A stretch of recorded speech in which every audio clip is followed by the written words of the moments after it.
विचार करो, संगति बैठाने का प्रयास करो। किस लिए शरीर मिला? शास्त्र कहता है शरीर अमाद्य खलु धर्म साधनम, धर्म साधन के लिए शरीर मिला है। और धर्म क्या है? संत कह रहे हैं परहित सरस धर्म नहीं भाई।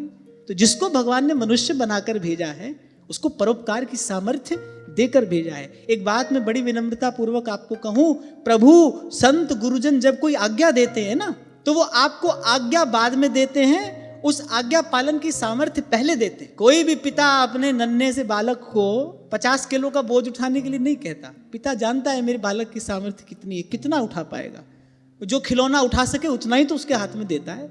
तभी जब श्री हनुमान जी आए, करुणा निधान के नेत्र सजल और शील निधान श्री रघुनाथ जी हनुमान जी से कह रहे हैं, सुन कपि तो ही पुरीन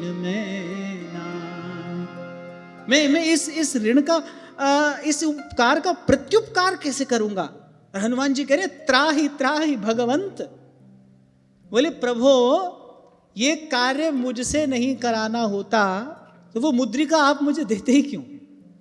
लक्ष लक्ष वानर यूथ चारों दिशाओं में कपिराज सुग्रीव ने भेजे हैं, उन सब में मुद्रिका श्री रघुनाथ जी हनुमान जी को दे रहे हैं। प्रभु आपने वो मुद्रिका नहीं, आपने मुझे ये कार्य करने की सामर्थ्य प्रदान की थी।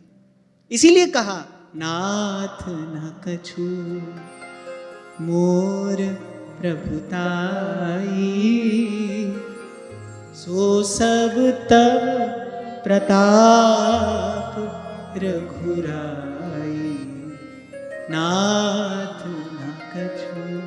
तो कभी नहीं सोचना हम सेवा नहीं कर सकते, हमारे पास साधन नहीं है, हम कैसे परोपकार करें। आप मनुष्य हो, और दूसरी बात भारत भूमि पर जन्मे हो, गंगा यमुना का जल पिया है आपने, भारतवर्ष की पवित्र मिट्टी से आपका ये शरीर बना है। कभी मत सोचना कि हमारे पास परोपकार की सामर्थ्य नहीं है।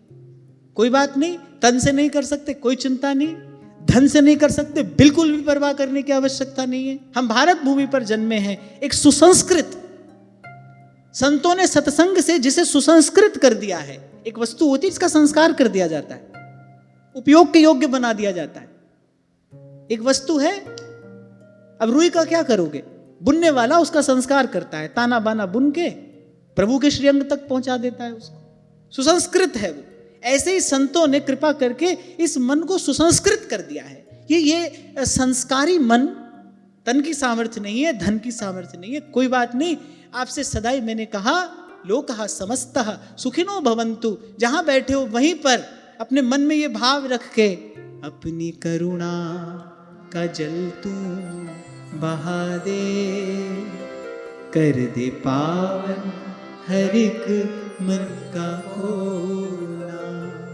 हम चले नेक रस्ते पे, हमसे भूल कर भी कोई भूल होना।